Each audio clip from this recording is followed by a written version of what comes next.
Hello, on se retrouve dans un nouveau vlog. Le format va être un peu différent, je pense, des derniers que j'ai pu faire, dans le sens où je vais vraiment vous emmener avec moi dans différents moments de mes semaines que je trouve intéressants d'un point de vue photographie.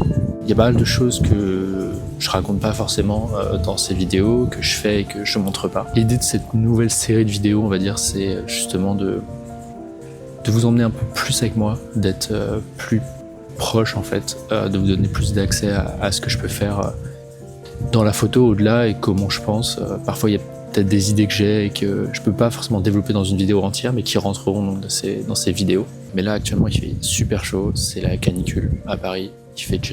Il est 11h, il fait 32. Donc je pense que la première chose que je vais faire c'est aller chercher une bouteille d'eau.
Ça m'est arrivé pas mal de fois de recevoir des messages pour savoir comment je gagnais ma vie avec la photo. Il y a plusieurs manières de gagner de l'argent avec de la photo ou de la vidéo. C'est pour moi soit faire du freelance, soit en vidéo, soit en photo, pour des événements, des mariages, des portraits, des choses comme ça. Et la deuxième chose, ça va être faire de l'édition de ces photos, donc soit vendre ces photos sous format tirage, soit faire des livres et les vendre. Mais je pense que pour ce deuxième point, il faut avoir soit une assez grande renommée et pouvoir être sûr de vendre ses livres, soit avoir une communauté autour de soi et de la même manière être sûr de pouvoir vendre son travail. Je pense que le deuxième point, c'est vraiment le rêve de tout photographe, de pouvoir vivre de son travail uniquement. Mais je pense que le point numéro 1 est le plus réaliste, c'est-à-dire celui de mettre à disposition ses compétences, ses services auprès des autres. Sauf que, et c'est là que ça rejoint le point de pourquoi je gagne pas du tout d'argent, c'est que ces compétences et services, aujourd'hui, je les mets à ma disposition. C'est-à-dire que je fais mes vidéos, je fais mes photos dans mon coin, je monte en compétences progressivement, mais j'ai jamais essayé, en tout cas j'ai jamais montré le fait d'essayer de mettre ces compétences au service d'autres personnes, d'entreprises ou d'autres événements. En ce moment, je travaille pas mal et c'est un truc que je montre pas forcément dans mes vidéos et d'où l'intérêt de ces vlogs. J'ai envie de montrer de plus en plus ce côté-là de salut, j'ai des compétences, je peux les mettre à disposition, je pense qu'on va faire de belles choses. Et c'est très naïf ce que je dis parce que je le dis vraiment en face de vous. Tout ça pour dire qu'actuellement, je suis en train justement de construire un portfolio et c'est vraiment ce que je recommande si vous voulez pouvoir montrer votre travail. En fait, c'est de créer des portfolios sur des domaines qui vous intéressent et dans lesquels vous pensez vouloir travailler. Et donc aujourd'hui, j'en suis à la phase où je suis encore en train de consolider mon portfolio sur les événements sportifs en particulier. J'ai eu la chance de travailler avec le Paris FC pour la captation vidéo et aussi la captation d'images. J'ai pu aller au Adidas 10K à Paris, qui est une course running. Et puis là, justement, je voulais vous emmener avec moi parce qu'il y a le Longines Paris, qui est une compétition équestre.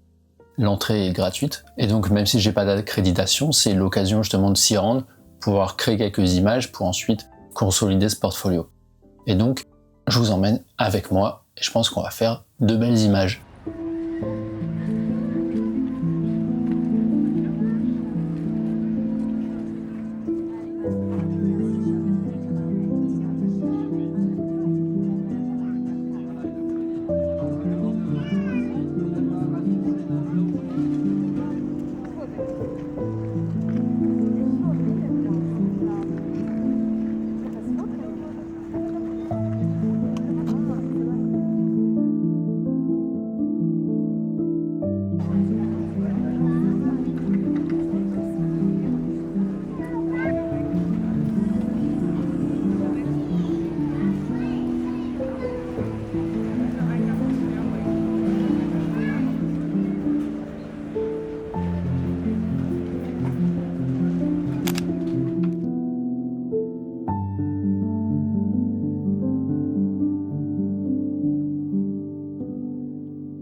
Ces dernières années, j'ai découvert qu'un des meilleurs moyens de progresser en photographie, c'était de s'inspirer, notamment du travail d'autres photographes, d'art en général. Je trouvais que ça pouvait être intéressant de vous partager mes dernières trouvailles, et notamment ma petite addiction aux livres photos.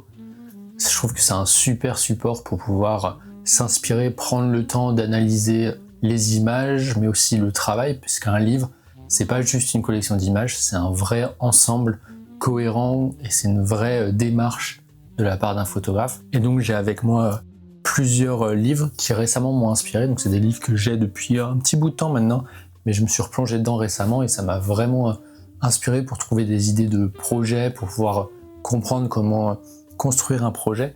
Et donc là je voulais juste vous les partager. Le premier livre c'est Phaser de Diana Marcosian.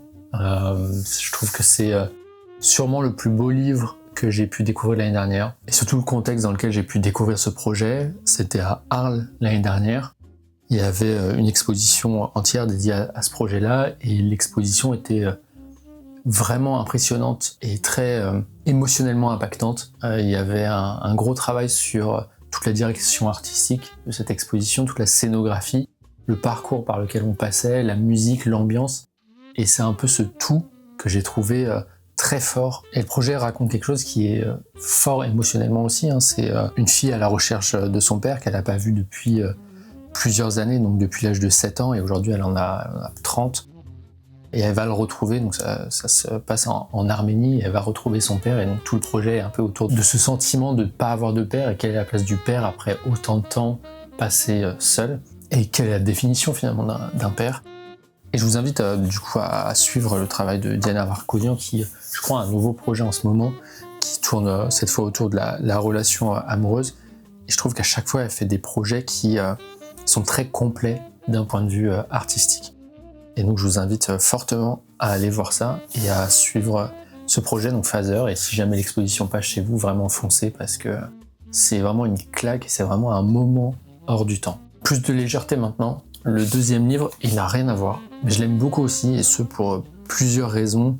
La première, c'est parce qu'on parle de football, et que j'aime beaucoup le sport.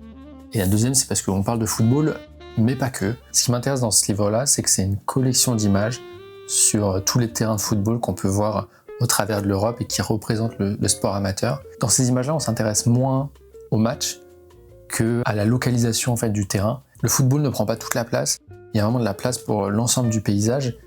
Et on peut imaginer en fait rapidement vivre à cet endroit. Moi, à chaque fois que je regarde les images, j'ai l'impression d'être projeté en fait dans ce monde-là. Et forcément, il y a des paysages qui sont magnifiques et je trouve ça toujours fascinant que le football ait une petite place, même dans les endroits les plus reculés d'Europe. Voilà, il y a un peu toute une démarche derrière qui m'intéresse où je me dis tiens, le photographe est parti peut-être tous les week-ends dans une destination complètement reculée pour pouvoir photographier des footballs amateurs, et je trouve que la démarche elle est plutôt symbolique et moi elle me touche aussi parce que en tant que fan de sport, ça me touche un peu de voir ce football amateur un peu partout en Europe.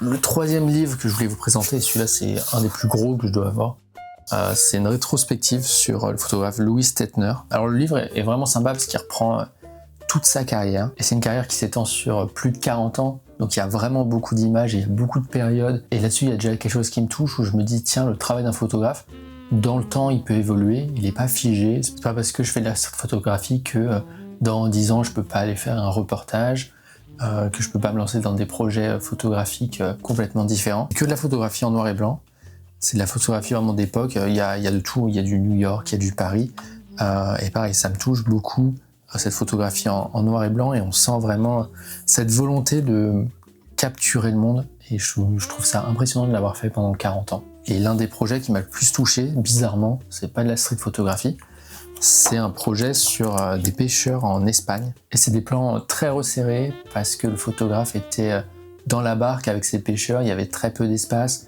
et donc il y a ces photos qui sont très proches, qui montrent un côté très pas brutal, mais très quasiment animal dans cette pêche. Je trouve qu'il y a un rapport au corps qui est hyper intéressant, il y a les photos en noir et blanc, elles rendent super bien, et je trouve que c'est vraiment un des projets que j'ai préféré quasiment de l'année. C'est un projet sur lequel je reviens souvent parce que je suis assez ébloui en tout cas par ces photos-là, et l'ensemble du livre est vraiment incroyable. Et pour avoir vu l'exposition, voilà, les images me sont restées en tête, c'est pour ça que j'ai commandé le livre juste après.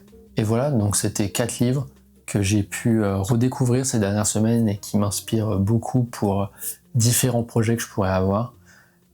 J'espère que ça vous a plu, j'ai encore plein de livres, donc si ça vous intéresse, je pourrais refaire comme ça des petites rétrospectives de livres que j'ai chez moi, et puis on continue avec la vidéo.